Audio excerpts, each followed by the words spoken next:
Archana ma'am சொல்லிக்கிட்டே இருப்பாங்க. அங்க பின்னாடி கன்சோல்ல தெரியும் போல. அவங்க வந்து உடனே அர்ச்சனா மேம் சொல்லுவாங்க, "இவங்க அம்மா லிரிக்ஸ் தப்பு தப்பா பாடுறாங்கடா. டேய் உங்க மம்மி பார்க்காதடா" அப்படிம்பாங்க வந்து.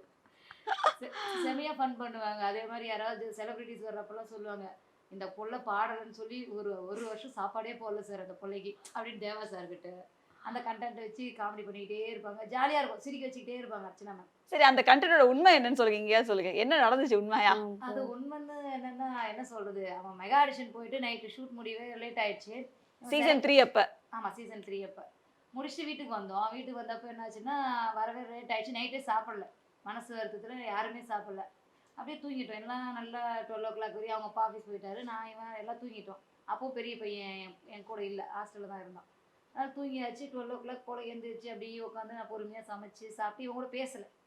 இவன் பேசலன்னோனே இவன் நினைச்சான், அம்மா நம்ம எழுப்பல, கோவமா இருக்காங்க. நமக்கு சாப்பாடு போடுறேன்னு காலையில எழுப்பலன்னு இவன் ஒரு கெஸ்ஸிங்ல வந்துட்டான் போல. நான் ஆனா அத யோசிக்கவே இல்ல. எப்பவும் போல எழுந்து இவன் தூங்குறான். சரி நம்ம எழுப்ப வேண்டாம். தூங்கட்டும் அப்படின்னு சொல்லி நான் விட்டுட்டேன். அதுக்கப்புறம் எழுந்து சாப்பிடுறது, இது போய் என்ன பண்ணியிருக்கான், சேனல்ல ஏதோ கன்டென்ட் ஏதோ பேசுறப்போ அங்க அசோக் சார் அவங்கலாம் இது பண்ணுவாங்கல்ல, அப்ப இவன பத்தி ஏதோ கேட்டுருக்காங்க. நீ சிலம்பம் எப்படி பண்ணுவ? அது மாரி ஜெனரலா ஏதோ கேட்கிறப்போ, அண்ணா என்ன சீசன்ல செலக்ட் பண்ணணும் எங்க அம்மா எனக்கு சாப்பாடே போடலண்ணா அப்படின்னு சொல்லி காமெடியா பண்ணிட்டான் போல.